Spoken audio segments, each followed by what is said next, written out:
Hello dear students, welcome to Lucky Tutorials. My name is Vinay Devannavar. So ನಮ್ಮ last ವಿಡಿಯೋದಾಗ pollen grain ಬಗ್ಗೆ explain ಮಾಡಿದ್ವಿ. So ಈ ವಿಡಿಯೋದಾಗ ಪಿಸ್ಟಿಲ್ ಬಗ್ಗೆ ಎಕ್ಸ್ಪ್ಲೇನ್ ಮಾಡೋಣ. So pistils are the unit of gynoecium ಅಂತಂದು ಆಲ್ರೆಡಿ ನಿಮ್ಗೆ ಗೊತ್ತೈತಿ. ಸೊ ಪಿಸ್ಟಿಲ್ ಒಳಗಡೆ 3 ಪಾರ್ಟ್ಸ್ ಅದಾವ. ಯಾವ್ದ್ರಿ? Stigma, style and ovary. ಈಗ ಸ್ಟಿಗ್ಮಾ ಏನಂತ ಕರಿತೀವಿ ಅಂತಂದ್ರೆ stigma serve as a landing platform from the pollen grains. So ಯಾವುದೇ ರೀತಿಯಂತ ಪೋಲನ್ ಗ್ರೇನು ಸ್ಟಿಗ್ಮಾ ಮೇಲೆ ಬಂದು ಬೀಳ್ತಾವ. ಅದಕ್ಕೆ ನಾವೇನಂತ ಕರಿತೀವಿ? ಇದಕ್ಕೆ landing platform of pollen grains ಅಂತ ಕರಿತೀವಿ. ಇನ್ನು ನೆಕ್ಸ್ಟ್ ಸೆಕೆಂಡ್ ಯಾವುದು? ಸ್ಟೈಲ್ ಅಂತ ಹೇಳ್ತೀವಿ. ಸ್ಟೈಲ್ ದಿಸ್ ಇಸ್ ಕಾಲ್ಡ್, ಇದಕ್ಕೇನು ಸ್ಟ್ರಕ್ಚರ್ ಏನು ಕರಿತೀವಿ? ಸ್ಟೈಲ್ ಅಂತ ಕರಿತೀವಿ. Style elongated slender part beneath the stigma. Beneath the stigma ಅಂತಂದ್ರೆ ಸ್ಟಿಗ್ಮಾ ಆದ್ಮೇಲೆ ಬರುವಂತ ಪಾಯಿಂಟಿಗೆ ನಾವೇನಂತ ಕರಿತೀವಿ? ಸ್ಟೈಲ್ ಅಂತ ಕರಿತೀವಿ. The pollen tube growth through the tissue of the style. ಈಗ ಪೋಲನ್ ಗ್ರೇನ್, ಈ ಪೋಲನ್ ಗ್ರೇನ್ ಒಳಗಡೆ ಏನಾಗುತ್ತೆ? ಪೋಲನ್ ಟ್ಯೂಬ್ ಫಾರ್ಮ್ ಆಗುತ್ತೆ. ಪೋಲನ್ ಗ್ರೇನ್ ಒಳಗಡೆ ಪೋಲನ್ ಟ್ಯೂಬ್ ಫಾರ್ಮ್ ಆಗುತ್ತೆ. ಓಕೆ, ಆ ಪೋಲನ್ ಟ್ಯೂಬ್ ಎಲ್ಲಿ ಫಾರ್ಮ್ ಆಗುತ್ತೆ ಅಂತಂದ್ರೆ it is forms inside the ಸ್ಟೈಲ್ಗೆ elongated structure. Style elongated structure ಒಳಗಡೆ ಪೋಲನ್ ಟ್ಯೂಬ್ ಗ್ರೋತ್ ಆಗುತ್ತೆ ಅಂತ ಹೇಳ್ತೀವಿ. ನೆಕ್ಸ್ಟ್ ದ ಥರ್ಡ್ ಪಾರ್ಟ್, ಅದಕ್ಕೆ ಏನಂತ ಕರಿತೀವಿ? ಓವರಿ ಅಂತ ಕರಿತೀವಿ. Ovary basal bulge part of the pistil. ಈಗ ಇದು ಬಲ್ಜ್ ಅಂತ ಕರಿತೀವಿ. This is a bulge part. So this is bulge part, that is we called is a ovary. ಈಗ ಸ್ಟಿಗ್ಮಾ, ಸ್ಟೈಲ್, ಓವರಿ ಇವೆಲ್ಲ ಕೂಡಿ ನಾವೇನಂತ ಕರಿತೀವಿ? ಪಿಸ್ಟಿಲ್ ಅಂತ ಕರಿತೀವಿ. So group of pistil we called is a ಗೈನೇಶಿಯಂ.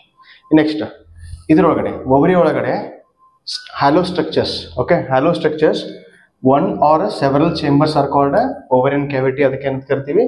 ಲೋಕಿಲ್ಸ್ ಅಂತ ಕರಿತೀವಿ. So locules are nothing but what? The cavity inside the ovary.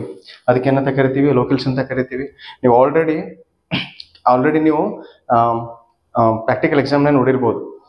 ನಿಮಗೊಂದು ನಂಬರ್ ಆಫ್ ಲೋಕಿಲ್ಸ್ ಮತ್ತು ಪ್ಲಾಸೆಂಟೇಷನ್ ಎಕ್ಸ್ಪ್ಲೇನ್ ಮಾಡೋಣ ಅಂತ ಹೇಳ್ತಾರೆ. ಸೊ ಯೂಶುವಲಿ ಹೆಬಿಸ್ಕಸ್ ಫ್ಲವರ್ ನೀವು ತೊಗೊಂಡ್ರೆ ಅದು ಪೆಂಟಾಲೋಕ್ಯುಲರ್ ಇರ್ತೈತಿ, ಎಕ್ಸಿಯಲ್ ಪ್ಲಾಸೆಂಟೇಷನ್ ಇರ್ತೈತಿ. ಸೊ ಅದು ನೀವು ಪ್ರಾಕ್ಟಿಕಲ್ ಎಕ್ಸಾಮ್ಸ್ನ ನೀವು ಮಾಡಿರ್ತೀರಿ. ಇನ್ನು next area wear ovules attaches within the ovary called placenta. ಈ ನೋಡ್ರಿ, ಇದು ದಿಸ್ ಇಸ್ ಅ ಸ್ಟ್ರಕ್ಚರ್. ಇದಕ್ಕೆ ಏನಂತ ಕರಿತೀವಿ? ಓವಿಲ್ ಅಂತ ಕರಿತೀವಿ. ನೆಕ್ಸ್ಟ್ ಈ ಓವಿಲ್ ಎಲ್ಲ ಅಟ್ಯಾಚ್ ಆಗೈತಿ? Basal part. ಓಕೆ, ಸೊ ಇದೇನಾಗತ್ತೆ? Area where ovule attaches with ovary. ಈ ಓವರಿಗೆ ಅಟ್ಯಾಚ್ ಆಗೈತಲ್ಲ, ಇದಕ್ಕೆ ಏನಂತ ಕರಿತೀವಿ ಅಂತಂದ್ರೆ ಇಟ್ ಇಸ್ ಕಾಲ್ಡ್ ಪ್ಲಾಸೆಂಟಾ ಅಂತ ಕರಿತೀವಿ. ಓಕೆ, ಆ ಸ್ಟಾರ್ಕ್ ಲೈಕ್ ಸ್ಟ್ರಕ್ಚರ್, ಇದು ಸ್ಟಾರ್ಕ್ ಲೈಕ್ ಸ್ಟ್ರಕ್ಚರ್ ಎದುರು ನಡುವೆ ಇರ್ತಂತಂದ್ರೆ ಓವಿಲ್ ಮತ್ತು ಪ್ಲಾಸೆಂಟೇಷನ್ ನಡುವೆ ಇರುವಂತ ಒಂದು ಸ್ಟಾರ್ಕ್ ಲೈಕ್ ಸ್ಟ್ರಕ್ಚರ್ ನಾವೇನಂತ ಕರಿತೀವಿ? ಫಿನಿಕಲ್ ಅಂತ ಕರಿತೀವಿ. ಇನ್ನು next the arrangement of ovules on the placenta. The arrangement of ovals on the placenta is called a placentation ಅಂತ ಹೇಳ್ತೀವಿ. ಸೊ ಪ್ಲಾಸೆಂಟೇಷನ್, ಓಕೆ, ಪ್ಲಾಸೆಂಟೇಷನ್ ಅಂತ ಹೇಳ್ತೀವಿ. ಇನ್ನು next this is all about the pistil. ಈಗ ನೋಡ್ರಿ, ಈ ಓವರಿ, ಇದು ovary development ಅಂದ್ರೆ ಮೆಚ್ಯೂರ್ ಆದ್ಮೇಲೆ ನಾವೇನಂತ ಕರಿತೀವಿ ಅಂದ್ರೆ matured ovary we called as a fruit ಅಂತ ಹೇಳ್ತೀವಿ.